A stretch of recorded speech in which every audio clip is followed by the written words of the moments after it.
Sa simple pagtulong mo, mayroong buhay na naisasalba, mayroong pamilyang umaangat. The Senate is now constituted. At ito ang mismong Chinese Coast Guard. Napakinggan ni PBBM. 6 na milyong balotang gagamitin sa A to Z. Kumpleto tayo.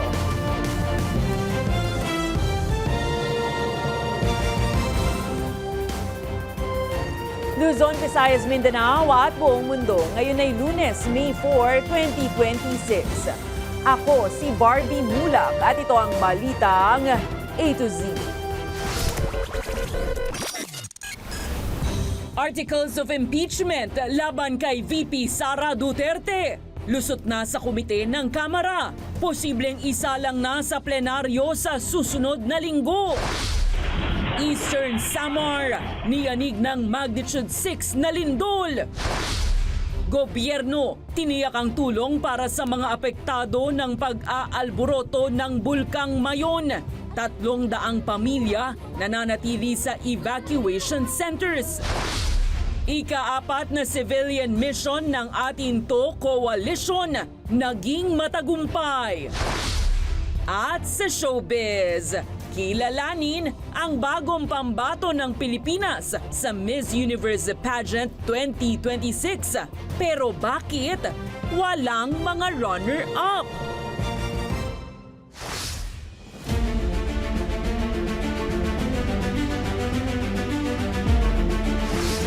Magandang gabi, pambungad sa ating newscast. Aprobado na ng House Committee on Justice ang committee report na nagpapatibay sa probable cause sa articles of impeachment laban kay Vice President Sara Duterte. Posibleng sumalang na ito sa plenaryo sa isang linggo para pagbotohan ng lahat ng mga kongresista kung iaakyat ba ang articles of impeachment sa Senado. Ang balitang A to Z ni Kim Salinas. To the attached resolution setting forth the articles of impeachment as amended. The chair therefore declares the motion unanimously approved. Lusot na sa House Committee on Justice ang committee report sa articles of impeachment laban kay Vice President Sara Duterte. Sa botohan, unanimous ang boto ng 55 na mambabatas na pagtibayin ang ulat kaugnay sa probable cause sa reklamo. That 55 out of 55 justice members physically present manifested their support to the approval of the committee report. Nakapaloob sa articles of impeachment ang mga reklamong betrayal of public trust, culpable violation of the Constitution, graft and corruption at iba pang high crimes laban kay VP Sara.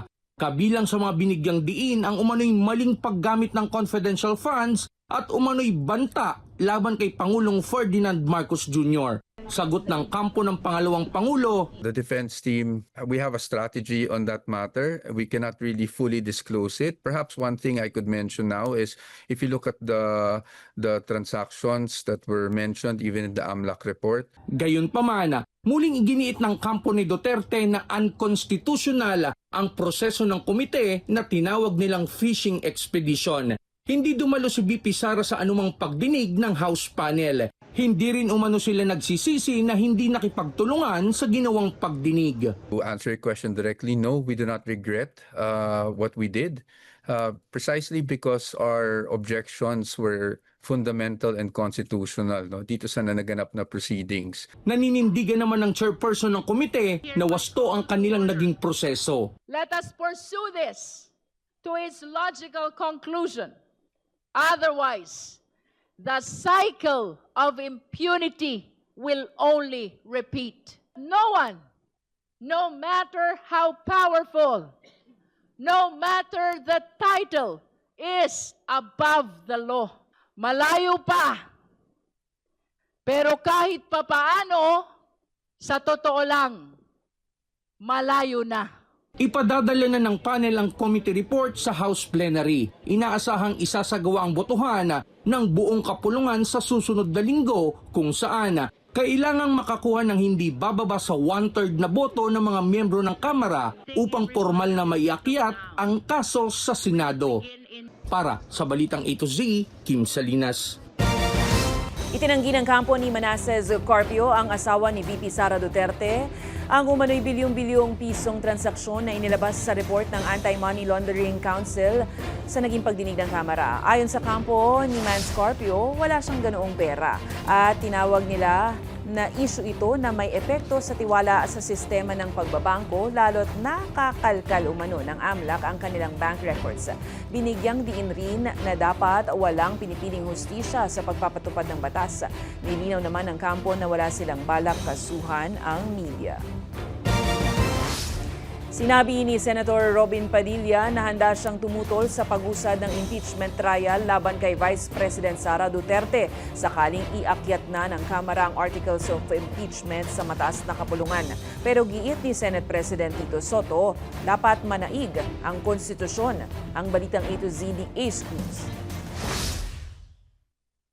Sinabi ni Senate President Vicente Soto III na sakaling iakyat na ng Kamara sa Senado ang Articles of Impeachment laban kay Vice President Sara Duterte, hindi agad magsisimula ang paglilitis dahil kailangan muna ng pre-trial proceedings. We will be sending the impeached official a copy of the Articles of Impeachment. We will receive it after a number of days, and we will ask the prosecution of the impeached official their response. Tansya ni Soto, posible may sagawang trial proper sa kalagitnaan o katapusan ng Hunyo. Kinastigo niya ang ilang nagbabalak na harangin ang pag-usad ng posibleng impeachment trial. Kahit na anong sabihin ng iba, ang importante ron, ang sinasabi ng konstitusyon ay kami pag natanggap ang Articles of Impeachment, we convene into an impeachment court. Ito ay matapos sabihin ni Senador Robin Padilla na kilalang kaalyado ng mga Duterte na handa siyang tutulan ito sa plenaryo. Kapag kami ay nag-oppose, huwag kaming sabihan na kami ay bias. Trabaho po ng minority yon. Ayon naman sa ibang miyembro ng Senate minority, Wala pa kaming Hindi kami napag-usap. So, nag-meal together kasi nga tatlo lang kami tapos dalawa came late. But we will have the meeting this week. nitong weekend, pinalutang ni dating Senador Coco Pimentel na posibleng mauwi sa kudita sa Senate leadership kung haharangin ng Duterte allies ang pag-usad ng impeachment trial. Bagay na pinabulaanan ng ilang senador. I don't think so. I think they cannot muster enough votes for that. Hindi man ako sumasali sa kupo, bata-bata ko pa. Sinabi naman ni Senador Marcos na pinagbabantaan umano ang mga kongresista at senador na kakasuhan sa ombudsman kung hindi boboto para isulong ang impeachment trial. Para sa balitang A to Z, Ace Cruz. Nilinaw ni Senate President Vicente Tito Soto III na hindi sapilitan ang pagdalo ni Vice President Sara Duterte sakaling umabot na nga sa Senado ang kanyang impeachment case, pero anya mas mabuti kung haharap ito sa paglilitis. Bagamat hindi dumalo si VP Sara sa pagdinig ng House Committee, nagpatuloy ang proseso at naaprubahan ang Articles of Impeachment. Ayon kay SP Soto, walang tahasang nakasaad sa patakaran na obligado ang Vice Presidente na dumalo sa trial, pero mas mabuti anya para sa kanyang depensa kung gagawin to. Katulad na lang ng mga nakaraang impeachment kung saan hindi dumalo si dating Pangulong Joseph Estrada pero humarap naman sa paglilitis si dating Chief Justice Renato Corona. Isinusulong din ni Soto ang pagkakaroon ng pre-trial para mas maayos na maihanda ang proseso.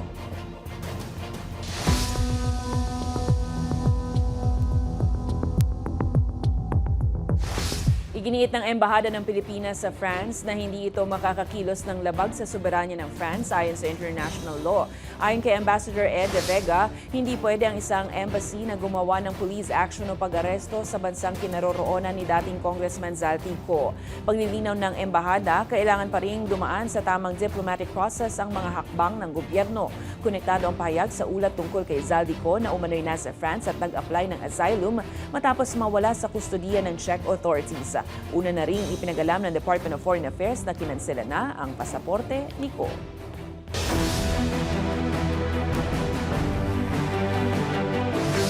Pinangunahan ni Pangulong Ferdinand Bongbong Marcos Jr. ang pagbubukas ng Subsection 3 ng Cavite-Laguna Expressway o CALAX na umabot na sa hanggang Governor's Drive sa General Trias, Cavite. Inaasahang magpapabilis ng biyahe mula Binyan, Laguna hanggang General Trias, Cavite ang halos 8 kilometrong bahagi ng Subsection 3 mula 1 oras ay magiging 26 minutes na lang.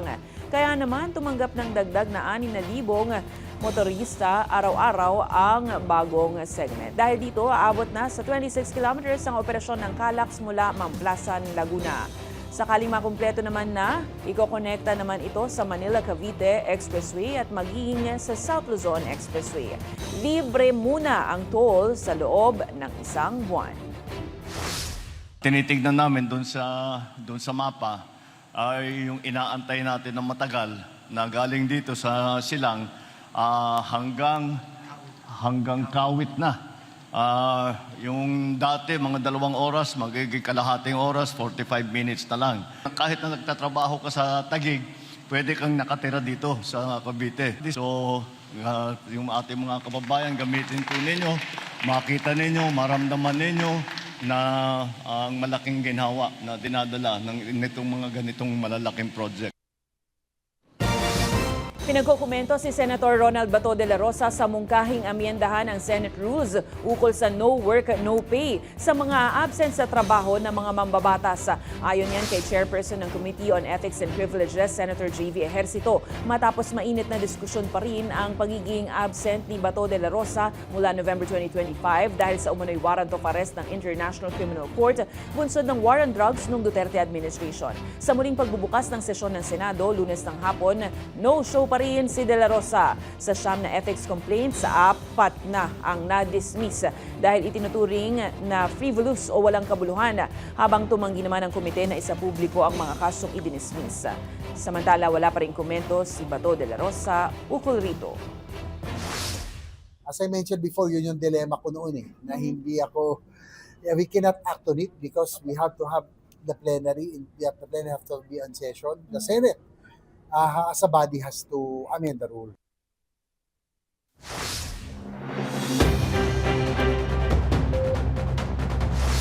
Mga ka-A to Z, may dagdag bawas po tayo sa presyo ng produktong petrolyo na sasalubong ngayong Martes. Sa abiso ng Department of Energy, humigit sa 2 pesos and 20 centavos ang iakyat sa kada litro ng gasolina, habang 2 pesos and 66 centavos naman ang taas sa kada litro ng diesel. Samantala, bababa naman po sa mahigit 3 piso ang ibababa ng kada litro ng kerosene. Paliwanag na ahensya, inaasahan nila ang pagtaas dahil sa paghina ng piso kontra dolyar na umabot sa record low na mahigit 61 pesos kada dolyar kamakailan. Sa pinakahuling datos, may sapat namang inventaryo ng langis ang bansa na aabot sa halos mahigit 50 araw. Ito na ang ikalawang sunod na linggo ng pagtaas sa presyo ng gasolina, kaya pakarga na po.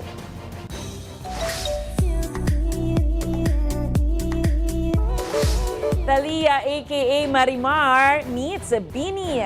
Nagtagpo nga ang landas ni na Latin superstar Thalia at Nations Girl Group na Bini sa Billboard Women in Music 2026 sa Amerika, kung saan ginunita ng singer-actress ang kanyang malalim na koneksyon sa mga Pilipino. Sa kanyang social media post, ipinahayag ni Thalia na ang Pilipinas ay naging malaking bahagi ng kanyang kasaysayan dahil sa patuloy na suporta ng mga Pinoy. Simula pa nung kasikatan ng teleseryeng Marimar noong 90s, kung saan unang bumisita si Thalia sa bansa noong 1996. Meet and greet din ang feels ng Bini sa Mexican actress, kung saan binigyang diin niya ang lakas ng musika ng dalawang artist noon at ngayon. Game na game naman si Thalia sa pagbisita sa Pilipinas kung iimbitahan. Kabilang si Thalia sa kinilala ng Billboard bilang Global Force Award. Susunod, nasa 300 pamilya sa Albay inilikas kasunod ng pagbuga ng abo ng Bulkang Mayon. At here comes the month of May, 2 LPA sa labas ng PAR, binabantayan ng Pag-asa. Huwag bibitiw, tutok lang sa balitang A to Z.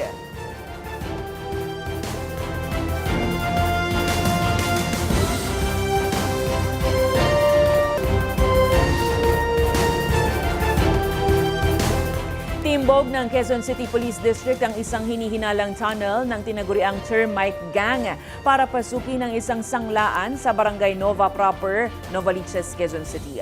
Nagsimula ang investigasyon matapos makarinig ng kakaibang ingay ang security guard mula sa isang manhole noong April 22 at agad inireport sa mga otoridad kinabukasan. Sa inspeksyon, tumambad ang mahabang hukay na direktang nakakonekta sa isang kalapit na gusali ng sanglaan kung saan na-recover sa loob ng tunnel ang mga gamit tulad ng grinder, cutting disc, battery, hydraulic jack at iba pa.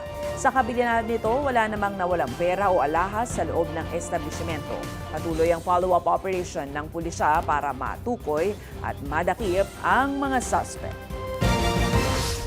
Niyanig ng magnitude 6 na lindol ang Eastern Samar pasado alas 2 ng hapon ngayong Lunes, May 4. Sa videos na ibinahagi ng netizens, kita ang pagyanig sa mga kabahayan at iba pang mga establishmento. Maging ang isang crucifix sa San Pedro Calungsod Parish Church ay napinsala matapos mahulog sa sahig. Nakitaan rin ng isang netizen ng bitak ang kalsada sa labas ng kanilang bahay.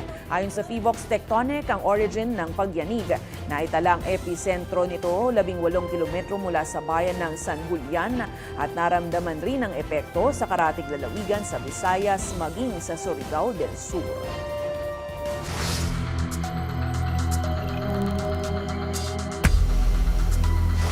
Nabalot ng abo ang maraming bahagi ng Albay matapos muling mag-alboroto ang bulkang Mayon nitong Sabado. Sa taas ng abong ibinuga, apektado ang maraming residente, maging ang kanilang kabuhayan. Ang balitang A to Z ni Naomi Almohano.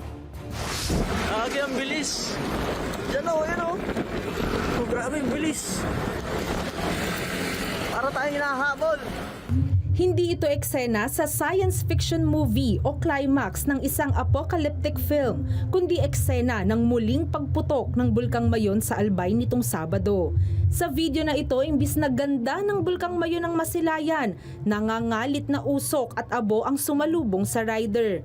Wala na rin nagawa ang ilang residente, kundi pagmasdan na lamang ang kapal ng abo na ibinuga ng hindi na rin maaninag noon na Mayon. Agad namang inilikas at dinala sa mga ligtas na evacuation center ang mga apektadong residente. Meron actually tayong 1,438 families, no, na nasa evacuation centers. Pero yung lang dito kumbaga na nag-evacuate dahil dun sa nangyari nung Sabado ay mahigit 300 pamilya. Kasi yung 1,100 sila na yung mga kababayan natin na una nang nag-evacuate since January nung itinaas nga po sa alert level 3. Sa tala ng OCD Region 5, tinatayang mahigit 102,000 na individual o mahigit 30,000 pamilya mula sa 87 barangay ang apektado ng pagsabog ng Mayon.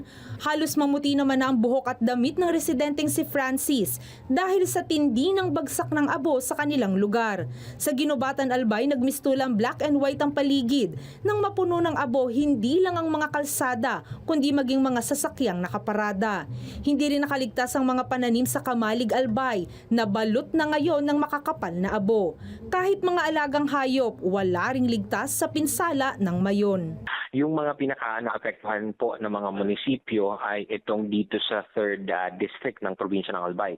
Kasama dyan syempre yung Mayon ay sa Daraga, and then kasama yung Kamalig, and then yung Ginubatan. Yung usok naman po, no, yung abo, as far as sabi po ng Fivox, ay umabot din po hanggang sa OWAS. Pagtitiyak ng OCD, sapat ang kanilang resources para sa agarang tulong sa mga apektadong residente. Nitong weekend lang din, tumulong ng Bureau of Fire and Protection at Department of Public Works and Highways sa clearing operations. Naging putik na kasi ang ilang bahagi ng inabong lugar matapos bumuhos ang ulan. Kaya paalala ng mga otoridad, mag-ingat sa banta ng lahar. Ano ang eksaktong maging epekto sa inyo kung ito ay uulan? Kung kayo ba ay madadaanan din nung lahar halimbawa, o kung makakatulong ito dahil mafa-flash out yung mga abo. Bagaman expected na kung iisipin ang pag-aalboroto o paggising ng Bulkang Mayon na isa sa mga pinakaaktibong bulkan sa bansa, hindi dapat makampante at ipasawalang bahala ang panganib na dulot nito ayon sa Civil Defense. Payo nila ngayong may ashfall, magsuot ng makapal na face mask, N95 o basang bimpo. Iwasang lumapit sa permanent danger zone, isara ang mga pinto at bintana, ugaliin ang pag-inom ng tubig at sumunod sa direktiba ng mga otoridad. At para naman sa mga may respiratory illnesses o medical conditions, kung pwedeng hindi lumabas ng bahay, nasa loob lang, pero kung kailangan pong lumabas ay nakasuot ng mga mask. No? Nananatili pa rin sa alert level 3 ang Bulkang Mayon simula pa noong January 6. Para sa Balitang A to Z, Naomi Almojano. Nagtutulungan ang iba-ibang ahensya ng gobyerno pagdating sa rapid response para tugunan ang pangangailangan ng mga pamilyang apektado ng matinding ash fall sa Albay. Patuloy na nagbubuga ng pyroclastic material ang Bulkang Mayon, kaya naman agad na pinakikilos ang mga ahensya para sa agarang paglilinis ng mga kalsada at pamamahagi ng face mask para sa kalusugan ng mga residente sa tulong na rin ng Department of Health. Nailikas na ang mga residente mula sa danger zones at nananatiling unang prioridad ang kalusugan ng mga apektado. Right now, kailangan linisin ang mga kalsada dahil sa ashfall at ang DOH nandun din at nagbigay sila ng mga mask para yun nga sa usok at saka sa mga fumes. And now, we are working on opening all the thoroughfares para lahat ng mga kailangan pumasok ay makapasok, lahat ng kailangan lumabas ay makalabas. Pinaigting ng Philippine National Police ang kanilang response operation sa Albay habang patuloy ang pagbuga ng ashfall mula sa Bulkang Mayon. Ayon kay PNP Chief Jose Melencio Nartates Jr., tuloy-tuloy rin ang pagpapatrolya at pagtulong ng pulisya para matiyak ang kaligtasan ng mga residente. Nag-deploy ang PNP ng mga tauhan at equipment para sa clearing operation sa mga lugar na nabalot ng abo, partikular na sa Kamalig, Ginubatan at Rigao City. Tiniyak rin ng pulisya na malinis ang mga pangunahing kalsada para makadaan ang rescue at relief operations, maging ang police visibility, traffic management at checkpoints at maiwasan ang pagpasok sa danger zones. Namahagi rin ng face mask at namamahala ng mga evacuation centers kasama ang lokal na pamahalaan at disaster agencies.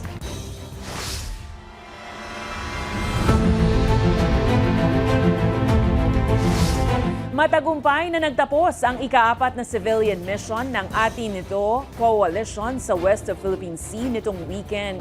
Pinakatampok sa misyon ay ang patriotic jet ski ride Bit-Bit ang watawat ng Pilipinas. Mismong ang Mindanaoan at Akbayan Representative Dada Kiram Izmula ang nanguna sa grupo papunta sa sandbar ng Pag-asa K2 kung saan itinirik nila ang bandila ng Pilipinas. Ayon sa grupo, mapayapang pagtindig ito laban sa patuloy na agresyon ng China sa pinag-aagawang teritoryo. Isa rin itong pasaring at pagtupad sa pangako noon ni dating Pangulong Rodrigo Duterte na mag-jet ski umano siya sa West Philippine Sea pero hindi naman ginawa. Sa ngayon, pabalik na sa Maynila ang grupo na ineeskorta ng Philippine Coast Guard sa harapan ng presensya ng 2 Chinese Coast Guard vessels. Umarangkada ang Balikatan Exercise 2026 sa Lawag City, Ilocos Norte, kung saan nagsagawa ng malawakang coastal defense at counter-invasion drills ang Pilipinas, Amerika at Japan. Gumamit ang US ng HIMARS o High Mobility Artillery rocket system sa live fire exercises kasabay ng pag-target sa simulated enemy ships sa kabundukan ng La Paz Sand Dunes.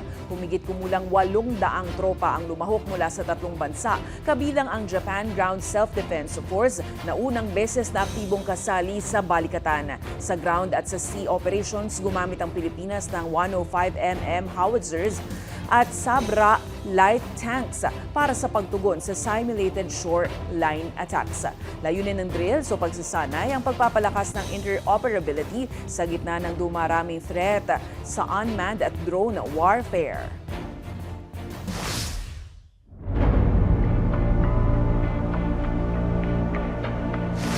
Maglalabas ng show cause order ang Land Transportation Franchising and Regulatory Board laban sa 21 transport network companies dahil sa pagdagdag ng hindi otorisadong mga sasakyan.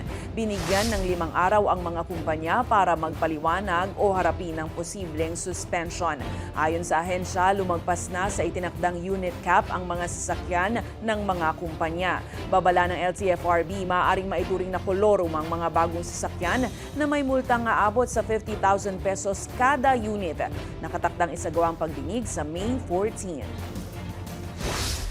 They have to explain to us why we should continue with our accreditation kung wala nang palang sasakyan na gumagamit ng application nila at lumipat na sa ibang platform. Nagsampa ng draft complaint ang grupong Coalition 169 sa Office of the Ombudsman laban sa dati at kasalukuyang transport officials dahil sa umano'y pagpabor sa isang IT service provider na Stradcom. Kabilang sa kinasuhan ang mga dating hepe ng LTO na sina Vigor Mendoza at Teofilo Guadis III, mga dating Transport Secretary at kasalukuyang opisyal, kabilang si Transport Chief Giovanni Lopez. Inireklamo ang patuloy na paniningil ng computer fees sa LTO system na umano'y umaabot sa 2 hanggang 3 bilyong piso kada taon mula 2013. Ayon sa grupo, hindi ito makatarungan sa milyong-milyong motorista na nagpoproseso ng mga transaksyon sa LTO kung saan may dagdag na 169 pesos na bayad sa kada transaction. Hiniling ng complainant sa ombudsman na magdaos ng preliminary investigation at kasuhan ang mga opisyal at pribadong kumpanya sa umano'y iligal na kita. Sa LTMS, this is government-owned. Walang computer fees, walang additional fees versus Stradcom na merong 169. So ito yung aming ipinaglalaban. If we are going to compute, sa data meron tayong 12 billion vehicles annual. Sa 169 pesos, assuming that all these 12 billion vehicles ang gagamit ng Stradcom, that's 2 billion annual. Nakakasampung taon na sila. Humarap ang dating broadcaster na si Joy Sonza sa Pasay Regional Trial Court ngayong Lunes para sa arraignment kaugnay ng kasong paglabag sa Article 154 ng Revised Penal Code at Cybercrime Prevention Act of 2012. Kaugnay ito ng issue ng umano'y pagpapakalat niya ng fake news online tungkol sa kalusugan ni Pangulong Ferdinand Bongbong Marcos Jr. Gayunpaman, hindi natuloy ang arraignment matapos questionin ng kanyang abogado ang jurisdiksyon ng Pasay RTC. Anila, walang sapat na batayan para doon ihabla ang kaso. Iginiit rin ng depensa na dapat payagan si Sonza na makalaya sa pamamagitan ng recognizance o pagharap sa korte sa halip na magpiyansa. Samantala, inamin naman ng kampo ni Sonza na pinayagan na ng korte ang pagpipiyansa at itinuturing nilang minimal lang ang kaso. 3 araw na nakulong si Sonza at inilarawan na mainit ang kalagayan sa loob ng selda. Umasa naman ang kanyang panig na agad siyang makalalaya matapos maaresto noong Huwebes, April 30. Mag-file din tayo ng motion to dismiss. Motion to dismiss on the ground that yung RTC ng Pasay walang jurisdiction sa kasong unlawful publication. So it should not be filed here on the ground na wala namang bahay si President BBM dito sa Pasay. Then second, wala naman siyang opisina dito sa Pasay. So bakit dito na file? And venue is jurisdictional in criminal case.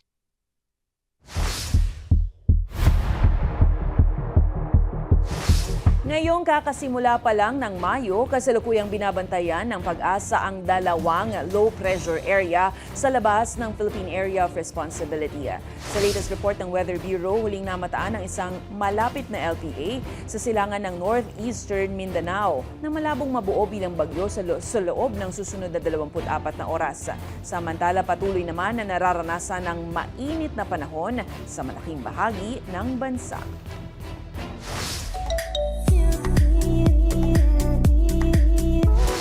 Excited ang kapamilya actor na si Joshua Garcia sa kanyang bagong role at bagong genre sa series na Love is Never Gone.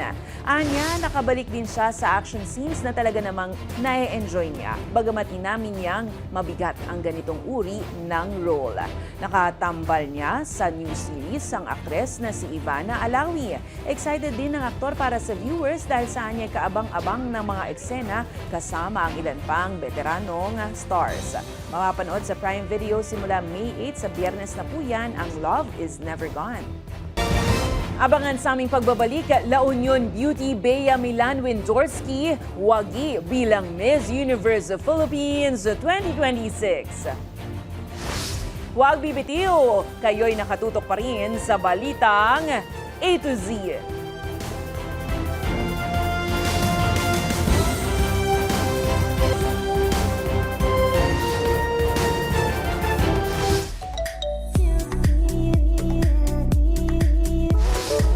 May pambato na ang Pilipinas sa papalapit na Miss Universe sa Puerto Rico. Yan ay matapos makoronahan bilang Miss Universe of Philippines 2026 ang 5'11" beauty na si Bea Milan Windorski ng La Union. Pero bakit walang runners-up na inanunsyo? Alamin sa balitang A to Z Showbiz ni Rod Garabon. Miss La Union! Wagi ang Filipino-American na si Bea Milan Windorski sa Miss Universe Philippines 2026 pageant sa Mall of Asia Arena sa Pasay City nitong weekend. Bagamat crowd favorite, tira hindi agad makapaniwala ang candidate ng La Union na siya ang nanalo. Sa taong ito, bago ang format ng competition. Mula sa 50 candidates, 30 ang umabante sa preliminary competition na pinagbotohan ng fans at ng selection committee. Mula naman sa 30 naglaban-laban sa swimsuit round,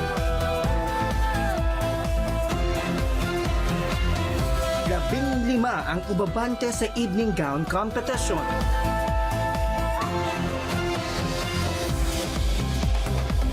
Habang ang final 7 ang sumalang sa Q&A na kinabibilangan ng mga pambato ng Sultan Kudarat, La Union, Cebu City, Tarlac, Taguig, Cebu at Pampanga. I believe in the limitless potential of the Filipino people and the fact that we need to create local opportunities here so that people don't have to go abroad and be separated from their families in order to survive and thrive. If I were given the title of Miss Universe Philippines, I promise to be a public servant for all. Sa huli, ang 5'11" beauty na si Bea ng La Union ang nakakuha ng corona para irepresenta ang bansa sa 75th Miss Universe pageant sa Puerto Rico sa Nobyembre. Patok naman sa viewers ang hosting ng artist na si Marina Summers. Gayun din ang performances ng P-pop boy group na BGYO at singer na si Jason D. Walang inanunsyong runners-up sa programa kaya todo abang ang fans at supporters kung sino pa sa top-notchers ang magkakamit ng ibang titulo at corona para sa pagsabak sa ibang international pageant. Para sa balitang A to Z Showbiz, Rod Garabon.